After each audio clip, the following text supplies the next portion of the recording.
Looking for a fun and informative podcast all about training working dogs? Look no further than the LWDG Pod Dog. This weekly show is hosted by me, Jo Perrott, founder of the Ladies Working Dog Group, and I chat to experienced trainers and experts in the field who will give you helpful tips and advice. Whether you're just getting started or you've been working with dogs for years, this podcast will have something for you. So pull up a chair, pour yourself a cup of coffee and tune in to LWDG Pod Dog. Let us help you build a better bond with your best friend. Hello and welcome to another episode of LWDG Pod Dog. This week I'm joined by the amazing LWDG group expert Claire Denya, and we're going to be chatting all about the benefits of Gundog training for pet dogs. So how are we today, Claire? I am very well, Jo, thank you. How are you? I'm all good and I'm all excited about this podcast because being somebody who's involved at an amateur level with Gundog training, I always think about how lovely it is to have the control that we have, even if we're just starting out over our dogs. Why did you start Gundog training with your dogs? Was it because you wanted to end up on an estate? No. So when I went to view our second Labrador, Indy, who is almost 10 years old, when we went to view her, before we met her mum and actually her dad, because the breeder owned both. And he got the dad out first and he did a little Gundog demonstration with us, just to kind of show us the dog, his temperament, what he was like. And it was absolutely jaw-dropping for me, seeing as my first Labrador had just been a pet. I had done no Gundog training at all with my first Labrador. To see that level of off-lead control and to see the focus that the dog had on the owner. Then he got the mum out. And again, it was jaw-droppingly incredible to watch. But the thing that struck me the most was she was so focused on him. We were there and she looked at us as if to say, hi, how are you? Wagged her tail. But other than that, really wasn't that interested in us. And then he sat us down in the garden, basically to interview us before letting us meet Indy, the puppy. And she just sat there in the middle of the grass, like, I don't know, 20, 30 foot away from us, just sat there. And about 5 minutes into this conversation, I said, oh, George, I said, she's still sat out there. He said, oh, yeah, she'll sit there until I give her a release command or until I ask her to do something else. And in that moment, in my brain, my head just said, I want that level of off-lead control with my next dog. That's what I want. And that is where it started. And that must have been so incredible to see, coming from an area where you only had pets, to have your eyes opened up to the concept that you could have this level of relationship with a dog and this control. Yeah, I was absolutely blown away. By the time I met Indy, about half an hour later, I was just still a little bit awestruck by what I'd seen with the parents. And then I got all gooey over the puppy. But in my head, I was just like, I need to learn how to train that dog to do those things. I need to learn this. And that's basically where the passion came from. Isn't it fabulous, though, that you went looking for a pet dog, but because of the way the breeder, like you said, interviewed you and showed you what the dog's purpose was, or that line of dog's purpose was, that it gave you an indication of what you would need to do as well? Because we see so many people with pet gun dogs, they literally have no concept that the dog can acquire that level of obedience or those abilities. So they come into our group a little bit, wide-eyed and a little bit like rabbit in the headlights, don't really know what their dog can do. It was a very different thing for you because you knew straight away where you could take the dog. Yeah, the one thing I would say is I did wish, and I know John and I both feel this way, we did both wish we had done it with Gemma, our Labrador that we had before. When we saw that and when we started doing the training with Indy, this was pre-Dude and pre-Rose, when we started doing the training, the amount of times we said, if only we'd known we could have done this with Gemma. And we were like, did she miss out on something? Well, of course she didn't, because she didn't know any different. She was a pet. We went for walks, but we did quite often say to one another, I do wish we'd known that this was achievable when we'd had her. I'm sure you feel the same as I do on this. When you've got a pet dog, just a pet dog, you love them dearly and they're part of your family and you play with them and all those things and, give them scraps off your plate and do all the naughty things you're not meant to do. I've never felt a relationship with a pet dog that I have when you train a working dog, because it sort of goes up a level. It becomes from, you're my beautiful pet dog who I love all the world, to you are my friend and we work in a team. So do you think that one of the sort of benefits that people could have for dogs that aren't going to be gun dogs or aren't even gun dog breeds, any dog could be trained in a gun dog way? Do you think the benefits for those are that the people will end up with a stronger relationship with the dog? Absolutely. For me, gun dog training is all about partnership with the dog. For me, it's not about competition. It's not about, being the best. Obviously, we all aspire to be the best that we can and do the best that we can for ourselves and for our dogs, obviously. But for me, it's about the partnership. It's about the way that you learn to work together rather than your dog doing things that wind you up or make you feel sad because it's not recalling. Or for me, it's that partnership where you get the dog out the car or you leave the house and the dog is literally looking at you. What are we doing? Instead of see you later. There's nothing worse than that feeling. You go to a park and you take the lead off and your dog's off to have fun with everybody else, any other dog, any other person, and you're standing there like, I thought you were my mate, cheers. It's so much better. The feeling is so much better when you take that lead off and the dog jumps around looking at you saying, right, what are we doing? Because they want to be with you instead of with Joe Bloggs down the road. We all got our dogs. Well, I think everybody, I certainly did, got my dog to be a companion for me. So when I go out with my dog, I'm going out with my dog to have fun with my dog, not for my dog to go off and have fun with everybody else and leave me standing in the middle of the field on my own. And I think you sort of hit the nail on the head a little bit there. Like with a gun dog, even at the beginning of teaching them, you start building that bond. Okay, you're not always going to have their full attention, but you do over time, and patience and perseverance, you'll get there in the end. But for people who maybe, I don't know, they're listening to this and they're like, well, I've got a Cavapoo or a Cockapoo and I know that poodles can work, so is my dog a working dog? Can we gun dog train? What dogs can gun dog train?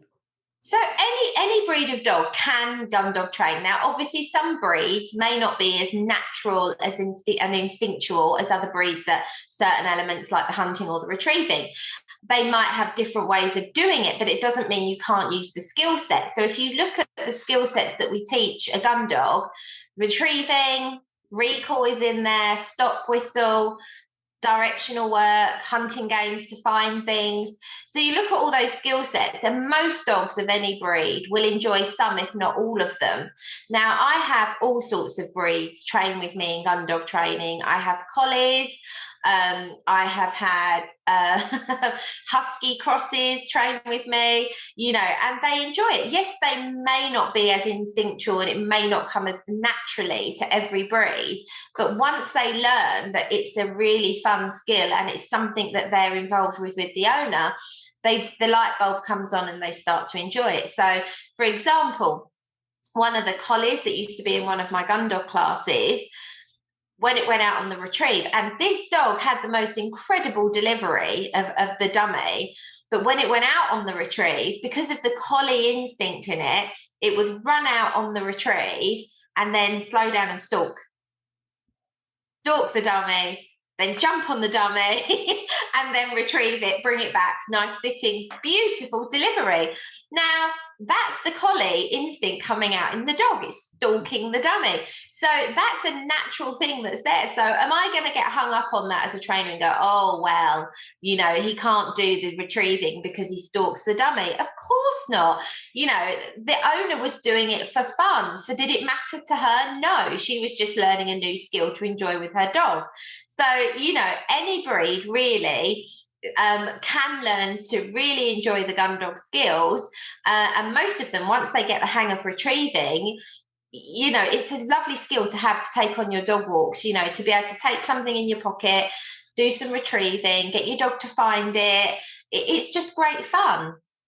I think it is featured expert Michelle Osman who talks about somebody, apologies if I'm wrong on this, but talks about teaching pugs and class, and how you know how fab they were, and they blew her away. You know, these were breeds that you certainly wouldn't think could do it, but there is, like you said, there is that obedience level that we can get from gun dog training, that in some ways I almost think when I see people whose dogs are like completely out of control, I think really these should be like, not that there should be a dog license or open up in any of that type of politics, but before you get a pup, understand that you've got to have some things in place. Like you've got to have a sit and wait or sit and stay, whatever you want to call it. You've got to have a recall. Those two things are like fundamentals for every dog. You know, if you can tell the dog to go left and go right and all those little things that are extra fun for a dog that's not going to be on an estate, those other stuff is really important. And I also think a stop whistle, it is important again. Yeah, there are so many scenarios that you think on everyday life with your dog where gun dog skills come in useful. So like you said about the stop whistle, when we train a dog to stop on the whistle, we train them both on recall and on the way out. Now that could like literally save your dog's life. Let's just say that your dog escaped from the garden and ran across the road, and then you went out there to call it back, and it was at risk of getting run over on the way back. If you've got a good, now it's obviously it's not great that your dog's escaped the garden, but I'm just trying to put, you know, some ideas out there. But you could stop the dog on that whistle and save their life potentially. Or it could be that you're in a park and they're running towards somebody having a picnic or running towards some children that are playing. If you can stop them and redirect them or have a good solid recall, your dog is so much safer. So the elements of gun dog training fit into everyday life as well as just having fun with the retrieving and the hunting and the directional work that we train. The stop whistle and the recall are fundamentally potentially going to save a dog's life. Absolutely. And when we have messages where people have said, you know, my dog ran off and it didn't come back for 4 hours, you know, we as gun dog trainers, we cross if they're not back in 40 seconds, let alone 4 hours. 4 hours, I think I would be pulling my hair out with worry where that dog was. So dogs that aren't going to be gun dogs or aren't gun dog breeds, them learning these skills, it's just going to do, it's never going to hinder, is it? It's always just going to enhance your relationship with them. Yeah, it can only enhance your relationship and give you skill sets with your dog that are going to be beneficial in everyday life, potentially life-saving and good fun. So you just can't really ask for more than that. And when you mention fun there, like I know when me and you chat offline, off podcast, there's so much fun to be had in gun dog training. As much as the frustration for people who want to do it to take a dog onto an estate, there's just as much fun as to be had as well. And I know for me, taking dogs out, training the dog, it's a time for me to switch off. I'm not thinking family, I'm not thinking bills, I'm not thinking business, I'm not thinking, you know, what's coming next week, what's on the shopping. I'm just me, dog, dummy, whistle, let's just go and focus on that. And it is an absolute break for my mind. Yeah, I think gun dog training absolutely should enhance your relationship with your dog and enhance your life, not become something that you're stressing about or that is causing frustration for you and causing frustration in the relationship between you and the dog. And I think this is sometimes where people get really, you know, gun dog training, yes, of course, we can take it to serious levels of working a dog and competition, but even though you're training to that level, the actual time you spend training with your dog should still be fun. The dog will learn better if you're having fun, and you will have a much better time if you are having fun.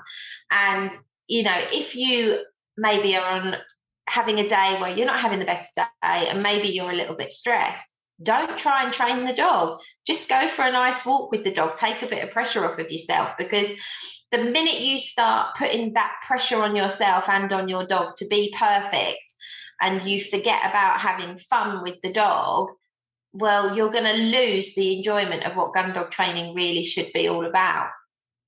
Yeah, because as well, for the majority of people, even their gun dog breeds who are going onto an estate, maybe let's say you've got 30 days that you're out because you're really active, because most people, it's not that amount. It's a Saturday, every Saturday between sort of like October till end of January. It's not a huge season as such. All the rest of the training time, it's got to be fun, isn't it? Because we spend far more time training than we do actually physically working. And if you are het up, you're never going to enjoy it at all. No, you can really take the enjoyment out of it. And the minute you take the enjoyment out of it, your dog is going to lose enjoyment out of it, and they're not going to learn so well. The dog's going to start to get frustrated. You're going to get frustrated, and it just doesn't work. When I train my dogs, I have so much fun. Yes, I do serious training with them, but even in between a couple of serious exercises, I will be bouncing. Well, I don't bounce so well these days, but my dog will be bouncing around with me because they're having the best time. And I want my dog to be having the best time training with me. When I get my dogs out of the car, obviously I want good doorway manners when they're coming out of the car. So I need all of those things. But when Rose gets out of the car, she's 3 years old now.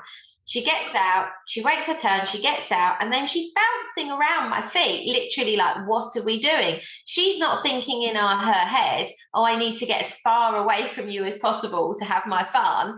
She knows that I'm going to provide the fun. Now, if I take the fun out of the training, that's going to change very quickly. So we have to be mindful. The dog needs to be having a good time too. And there also is that thing as well that we need to just briefly chat about in this podcast is there are many, many benefits for every dog. And if you were listening 2 weeks ago for cats too, of sort of gun dog style training.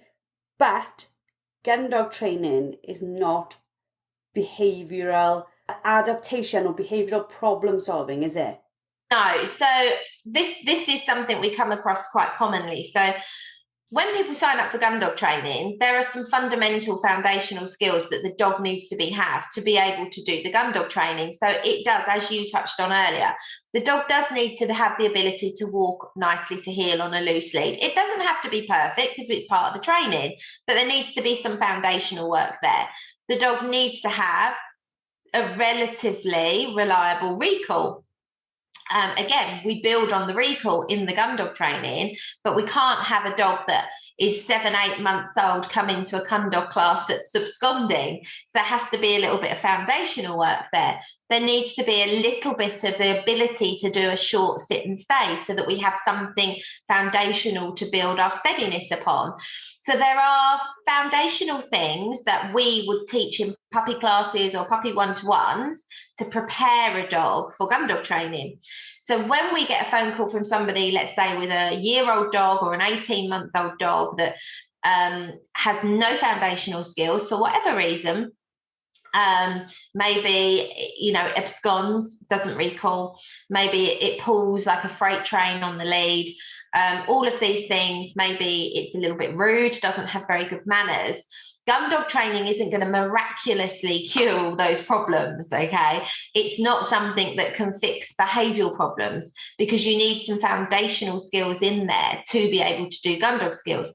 However, that being said, if we're working with a dog who the reason it has some behavioural problems are because its needs are not being met, so that's very different. Gun dog training can help to meet those needs of the dog to give it a much more fulfilled life. So some behavioural problems, maybe boredom and things like that, they can be improved by gun dog training, but it's not a magic wand and it's not a quick fix for fixing actual behavioural problems or a dog that has no foundational skills. So it's always worth, understanding that it's not going to magically cure problems, but it will enhance your dog. And like you said, where the problems are things like boredom or the dog, if it is a gun dog breed or an active breed, as soon as you start doing some gun dog training and it's getting its mental stimulation from it, you will see, like you said, see an improvement. But if anybody's got a dog and they listen to this and thinking, well, I don't know enough to know whether it's a behavioural problem or not, that's just a phone call to a trainer, isn't it? A start of a conversation, a message into the group just to say, well, look, this is what it's looking like. And somebody will always help. Absolutely. So, it happens all the time. Someone will message and and a good example would be, for instance, somebody calling and their dog gets very frustrated around other dogs. So they think putting it into a group class is going to cure that behavior. Actually, usually it will be the opposite. You're going to create more frustration because the dog's in an environment it can't cope with. So if yes, absolutely speak to a trainer and say, these are my dog's problems. Where do we start to fix these problems? How do we modify the behaviours that I don't want to then get the best out of the dog and utilise gun dog training to enhance my dog's life, basically. I always say to people when I get messages and they ask me, can I do the hot mishandler course with this dog or this dog? I always say, of course. And when you're talking about going to see a trainer or going to a group class, the hot mishandler is a perfect way of you getting a little bit of knowledge about what's going to be expected. Still definitely go along to the class. I don't think one replaces the other. I think they both have different jobs that collaborate and work and complement each other, but getting your head around what might be asked of you in a gun dog class and for you to know what you're going to be expected to do, it can be really good for you, can't it? Absolutely. I mean, the hot mishandler course, the whole purpose of that is to cover those basic foundational skill sets. I mean, obviously it does go a little bit further. There is some basic work on stop whistle, some basic directional work, but those foundational skills that are really important to be able to train your dog in gun dog training. So your stay, your steadiness, your self-control, your recall, your heel work, they're all in that course. So you can get a head start on preparing your dog with the foundational skills to then be able to do training days, classes, all those sorts of things. Without those foundational skills, it's really difficult. If somebody's listening to this now and they're like looking at their 3-year-old cockapoo and thinking, should we give this a go? What are your sort of tips to them? Yeah. So there's this saying, isn't there, about teaching old dogs new tricks? Totally. I get dogs come along of all sorts of ages to try gun dog training for the first time. Be open-minded to giving these things a go. Check you've got the foundational skills there first so that you don't set yourself up for failure or ask too much of your dog. A one-to-one with a trainer is a really nice way to have a taster session of what gun dog training is about, or joining a group like the Ladies Working Dog Group so that you can see what happens, see what people are doing, and join the community so that you can chat with other people that are already doing it and get to understand more about it. But taster sessions are always a really good way of introducing your dog and seeing if your dog, has got what it takes. And it's really, the thing is, it's really addictive. So the amount of times, so many repeating times people bring their dog gun dog trainer and say to me, this is just for fun. I'm not going to work my dog. I'm not going to do working tests. I'm not interested in any of that. I'm just doing this to improve this and improve that. And beginners is all your foundational stuff, and then your novice, we start teaching, directional work and things like that. Well, by the time they get to intermediate and you're putting all of those pieces together, they start going, I love this. Do you think my dog could do this on a shoot day? And the bug is there. And these are people that they never thought that they would want to do this ever, but they get into it and it is very addictive. It's really interesting you saying that, because this week I interviewed Petra, one of our society members, for Meet the Member, and she was saying, I asked the question, would you have ever seen yourself doing now? Because she was talking about working on an estate, and I said, would you have seen yourself doing this before you got into this world? And she was like, no, if somebody had said I would do these things, I would have said, no, I would never be doing those things. But you are quite right, it is addictive, along with the side of then that once you have one dog that's doing it, you want about 15 that can do it with them. But thank you very much for this podcast episode. Obviously, people, if they want to get a hold of you, they can find you in our groups, yes? Yes. Yep. I'm on the groups, on Facebook. Yeah. And if they want to find you in the country, you're in Kent. Oh, I'm in Kent, yeah. Yeah, I'm based in Maidstone in Kent. Yeah, I don't just float around the internet. I am real. We hope you enjoyed another fantastic episode of LWDG Pod Dog. And if you're sitting at home with a dog that isn't a Gundog breed, please, please, please take part, get involved, see if it's something that you and your dog could find as much excitement and happiness out of as the rest of us do. Speak to you all soon. Until next week, goodbye. Thank you for listening to LWDG Pod Dog with me, Jo Perrott. Now, we all know training a dog takes time, energy and patience, but our lives can be really, really busy. Don't worry, the LWDG has got you covered. Join us for our free planning workshop where we'll show you how to use short 10-minute training sessions each day to fast forward your dog's education. Our experts have years of experience in training dogs and will help you get started on the right foot. Register now and start making progress with your furry friend today. Go to our Facebook page, the Ladies Working Dog Group, and click on the pinned post, or visit www.thelwdg.com.